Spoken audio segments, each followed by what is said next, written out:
Hi guys, welcome back to my channel. If you're new here, my name is Megan or Megs, whatever you want to call me. And today I'm doing the highly requested full garden tour. Today I'm giving you guys a full garden tour and just a little bit of background on my garden before we get started. I started this garden in the spring of 2021. We bought our house in the fall of 2020, and before we bought this house, I patio gardened in all the apartments that we lived in. So I wasn't like totally new to gardening, but I was new to gardening on a big scale and doing raised beds because before I had only known little pots on a balcony. And I also was super familiar with plants anyways, because I don't know if you guys remember, but my social media started out as a houseplant page because there was one point where all I could have was houseplants. I couldn't even really grow anything out on my balcony except for herbs. Ever since I was a little girl, I've dreamed of having a garden and just creating a space that's mine and that I enjoy wandering around. And over the past 3 years, I have created it. It's definitely still a work in progress, don't get me wrong. How the garden started when we bought this house was just with 2 little raised beds. At the time, it was 2020. We bought this house literally just a couple of months before the housing market just went wild. I will forever be thankful for the timing that we bought this house, because if we had waited just a few more months, it wouldn't have happened. Even though we lucked out on the timing, we pretty much spent every last dime we had just to get this house. So I wasn't operating with a lot of funds. I was very much on a budget, but I still wanted my garden. So I bought like the cheapest beds that I could find on Amazon. I filled them up with some potting soil mix, and I got started on my garden. Over the last 3 years, as I've saved up money, as I've gotten better and more confident in my gardening skill, because I had no idea that I would love gardening as much as I do. I had no idea that it would become my literal passion in life. So once the ball got rolling, it just never stopped. And I just kept adding more and more beds as I could. And now I have 15 total beds in my garden. They're of various sizes. Not all of them are huge. Some of them are smaller. And they're all different shapes and sizes because, like I said, they've been added over time. When I got my first 2 beds, I found a spot that got 8 hours of sunlight, which is right here where I'm standing. Right here are the first 2 beds that I ever got. I just put them here and filled them up, and I went to Lowe's and got a bunch of starter plants, and I think I got some peppers, tomatoes, herbs, things like that. And yeah, that's how it all started. With the addition of beds, I've also implemented things like trellises, like this one that you see me standing under. It's an arch, it's a cattle panel trellis. And I also added a greenhouse. So my garden has come a long way in just these 3 short years, and I have put so much work and so much of my heart into this garden to make it mine, and I'm just so proud of it. I love it so much, and I can't wait to share it with you guys. So let's go start the tour. So speaking of the first 2 beds that I ever added to the garden, I thought this would be a great place to start, because now this is kind of the centerpiece of my garden, especially since I added this cattle panel trellis, which is a fairly new addition. I added it last year, my first year of gardening, right when I added these 2 beds. Like I said, I didn't have a lot of money.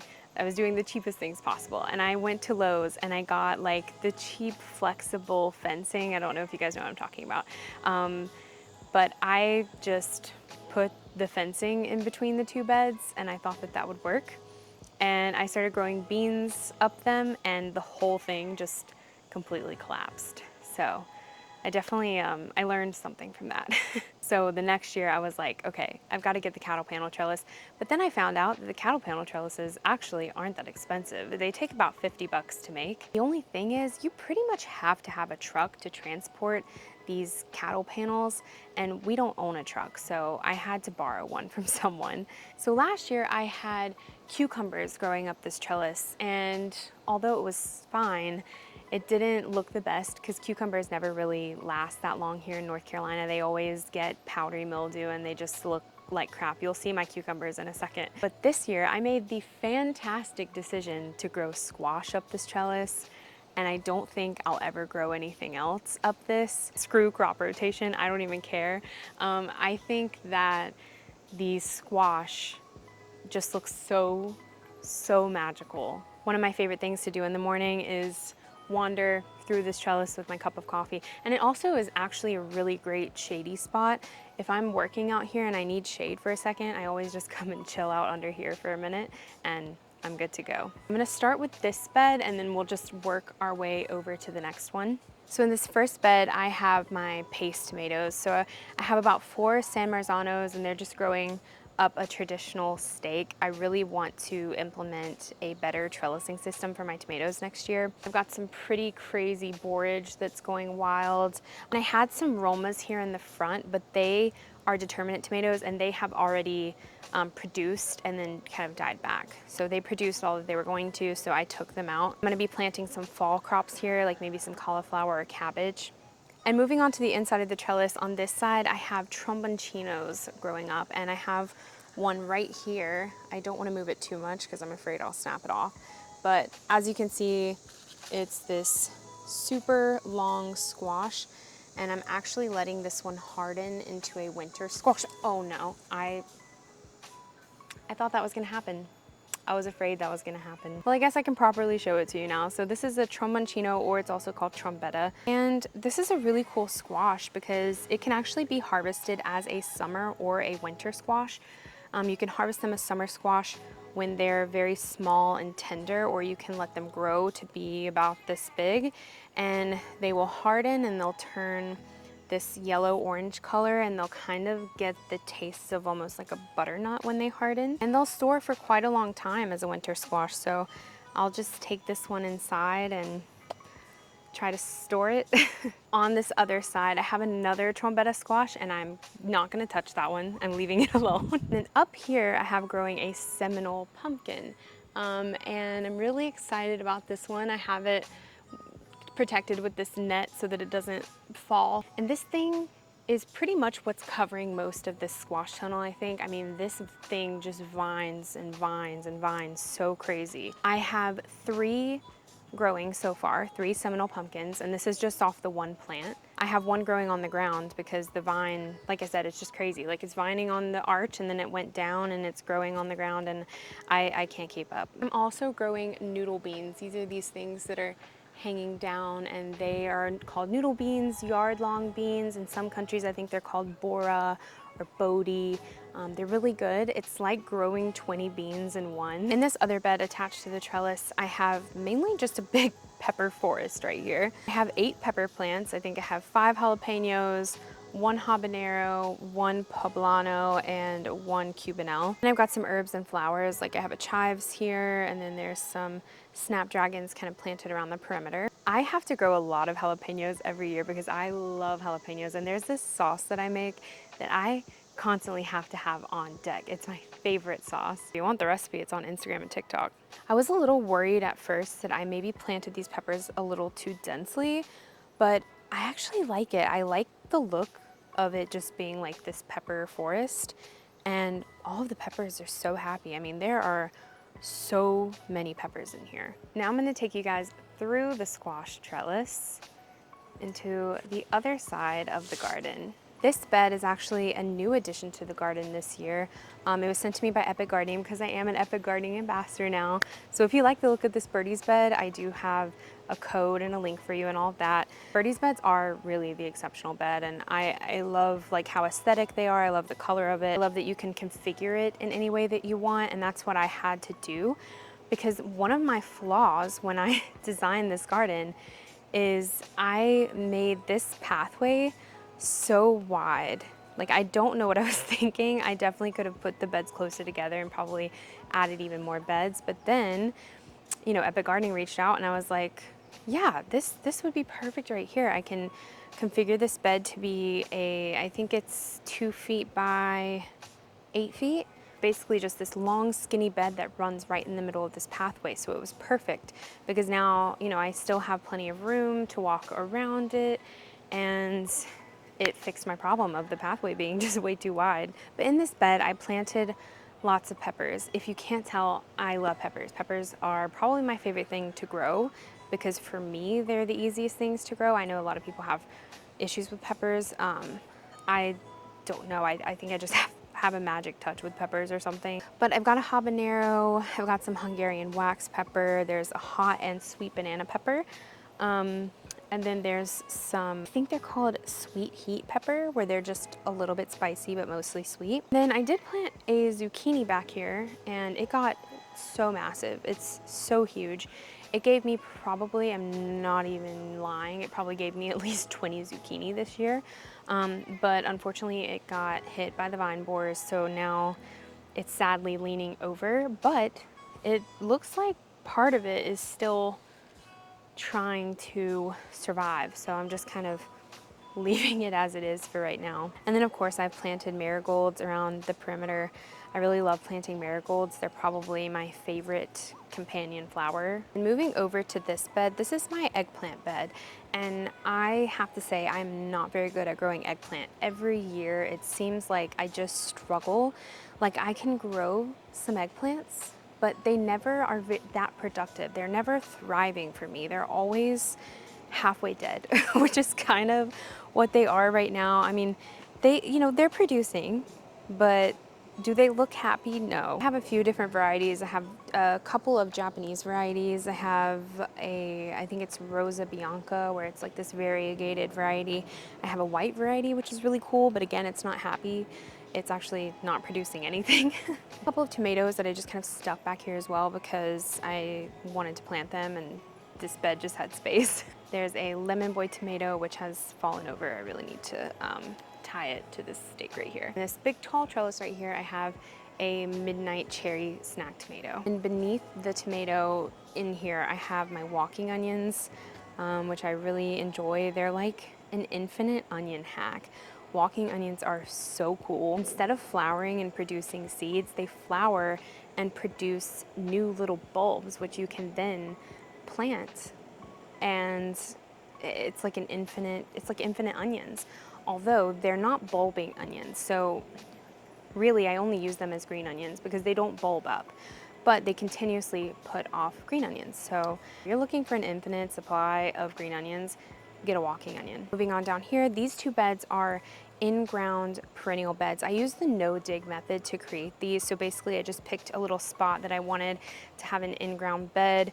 I put some cardboard down to kill all of the grass and the weeds, and then I put compost over top of it. I let it degrade for a couple of months, and then I started planting in the compost. I had these pallets that I had no idea what to do with, so I just decided to stick them here to use them as kind of like a trellis. So in this one, you can't see it now because it's not in season, but I have a beautiful clematis that in the spring, it like covers this whole trellis and it's really pretty. Got some foxglove, garlic chives, common chives, and then I just started to plant some strawberry runners in here because I eventually want to turn this into a strawberry bed as well. And this one, this is the bed where it's like, if I just have random things I don't know what to do with, I stick them in this bed.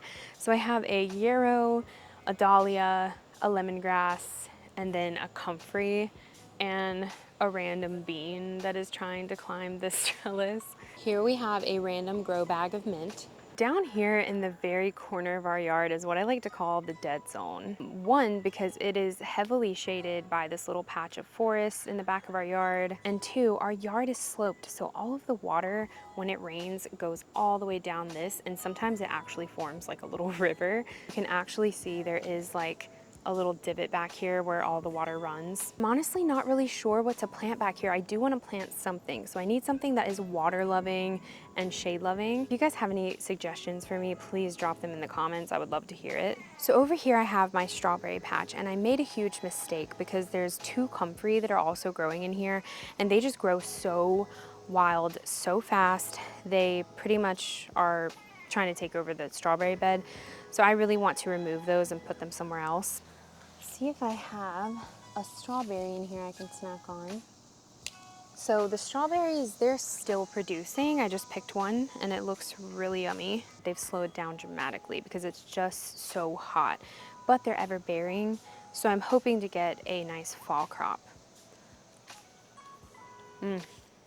They still taste delicious though. And as you'll notice, this low, almost in-ground bed, I mean, there's a raised bed, but it's only like 6 inches off the ground, so it's basically in ground. So this low raised bed is connected to another cattle panel trellis. And on this trellis, I have one grapevine here. This is a Mars seedless. And then on the other side, I have a Concord grape.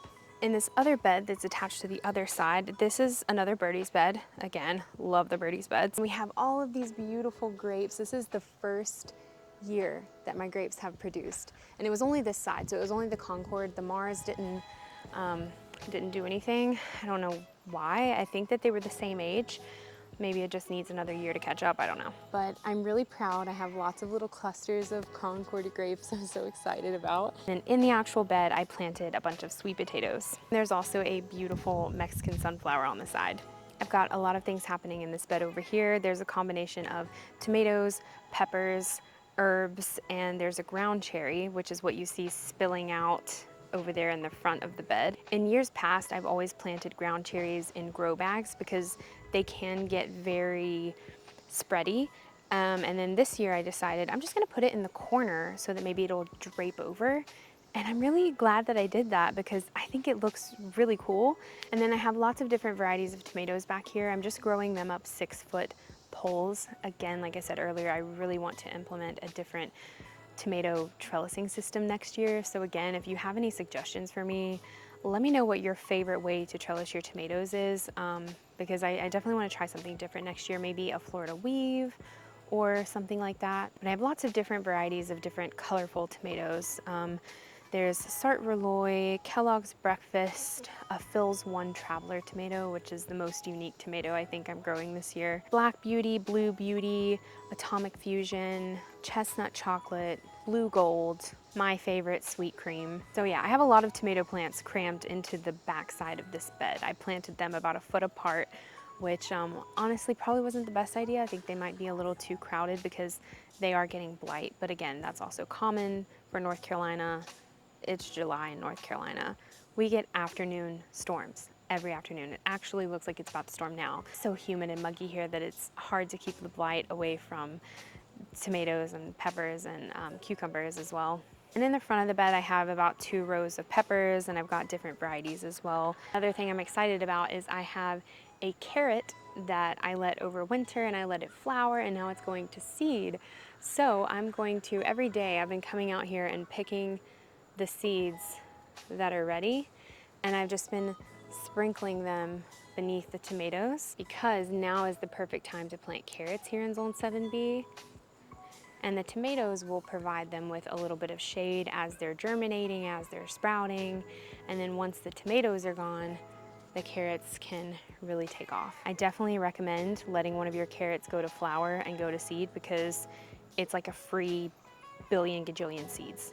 Back here in this little round bed, this is also a new addition this year, and I kind of added it in late after I'd already planted everything else. So a lot of just random things got planted here, things that I didn't have room to plant anywhere else. So in the middle here, I planted a Cherokee purple tomato, and I planted some beans to grow up the trellis as well, some runner beans. And all around the side, I planted some extra pepper plants that I just happened to have. There's a blonde bell pepper, another habanero. I think that one's a chocolate habanero. One of my peppers I just noticed has been totally eaten up by what looks like the works of a tomato hornworm. So I gotta try to find that hornworm. And then this bright orange ball that you see right here is a golden delicious squash that I planted, and it's scattering around. I think I'm only gonna get 1 squash out of it. Over here I have another 2 beds connected by a trellis. This is a different trellis than the cattle panel trellises. I got this one from gardeners.com. I would eventually like to replace this with cattle panels, but honestly there's nothing wrong with it, so I probably won't do that until it breaks or this mesh breaks or something. On the trellis, this side I have all cucumbers, all different varieties. I've got pickling cucumbers, English cucumbers. On this side I have a Japanese cucumber. I have 2 different melons. I can't remember the name of their variety right now. And I also have a cucamelon. As you can see, the cucumbers aren't really doing too hot because, like I said, here in North Carolina at the end of July, if you still have pretty cucumbers, let me know what you're doing. Because for me, they always look like this in July. They are riddled with downy and powdery mildew and bean beetles, squash bugs, like everything. They are almost at the end of their time. In this bed on this side of the trellis, I'm really excited for what's growing in this bed because I've never grown it before. It's my first year, and I'm really excited to see how I did. Peanuts. I'm growing peanuts for the first time ever, and I filled pretty much this entire bed full of them. I do have some weird volunteer plants that popped up that I decided to leave. So I have a volunteer berries crazy cherry tomato, So I put a pretty big trellis for that one because it's not called Berry's Crazy Cherry for nothing. It really gets crazy. And I had 2 volunteer okra pop up. I actually wasn't gonna grow okra this year because last year I grew a ton of it and I just realized that I don't eat that much okra, but I let the 2 volunteers pop up, and actually I just harvested some okra to put in a beef stew that I'm literally making right now. Like, it's in the oven cooking.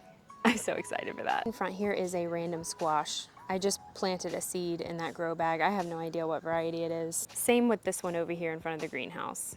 No idea what that is. On this side of the trellis, I have a massive amount of tomatillos. I have 3 Rio Grande tomatillos, so they're a larger variety. And over here in this grow bag, I have a purple tomatillo variety. Really excited about that one. Over here in this corner of the yard is a little bit bare. We just cleaned out a lot of this area. I have some garden beds right here, like this one right here, that's about to get taken out because I'm getting chickens. I'm so excited. So we thought that this corner of the yard would be perfect to put a little chicken coop right here, right where this garden bed is. So I'm gonna take this out, move it somewhere.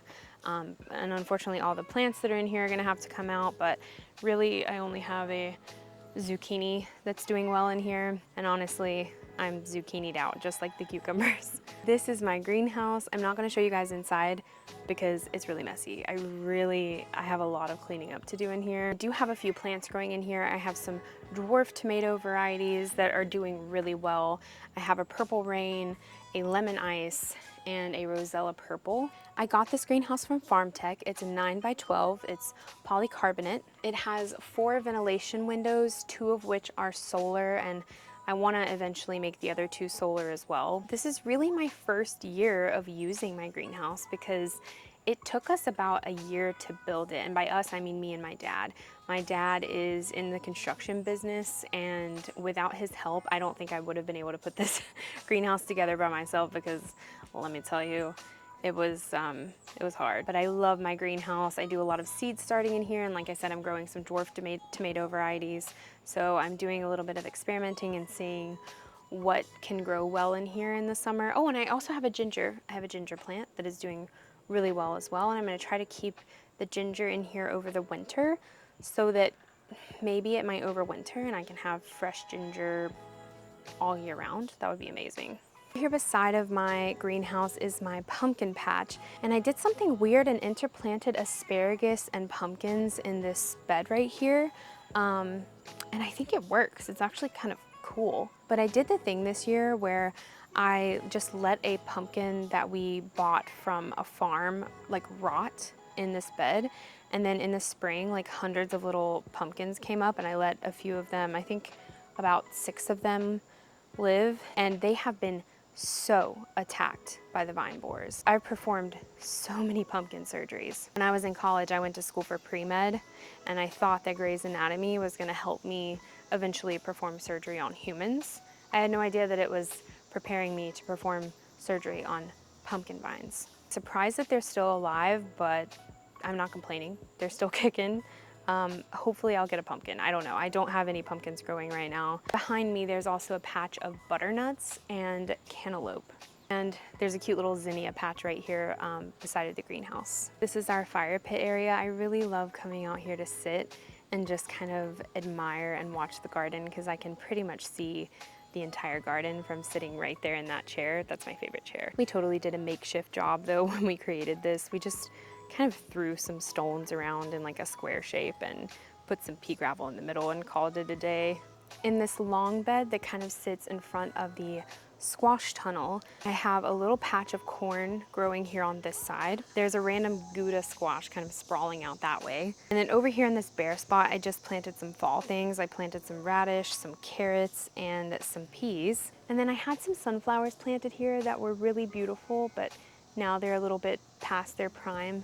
This is probably one of my favorite areas in the entire garden. This is what I like to call my little pollinator patch. I have my kitchen window right there, and I love looking out that window into the garden and just seeing all the life. So I decided this year I need to plant a ton of pollinator plants right in front of the window, a bunch of plants that hummingbirds love because I love watching hummingbirds. And last year I had a hummingbird feeder here and it actually didn't seem to really attract the hummingbirds at all. So I decided to plant a bunch of things that hummingbirds like this electric blue salvia. They love this. I love zinnias, so I have this jazzy red zinnia down here. And this they probably love the most. This is a Mexican sunflower. Hummingbirds, butterflies, and bees love this thing. They swarm to it. I planted 3 of these in my garden this year and I am so grateful that I did. Every time I'm looking out that window, I see a hummingbird or a butterfly or something on this thing. And I even put a little table and chairs back here in the corner because this corner gets some shade, so I like to come out here and sit right here and have my coffee. And sometimes the hummingbirds don't notice me there, and so I get to watch them like up close. Over here is our patio area that's very much a work in progress. We have our blackstone right here, and I have a couple of potted fruit trees. Like I have a peach tree here, nectarine tree, raspberries over here. Would love to eventually get some patio furniture to go right here and maybe even put like a gazebo or some type of shade. I don't know, but we just haven't gotten around to it yet.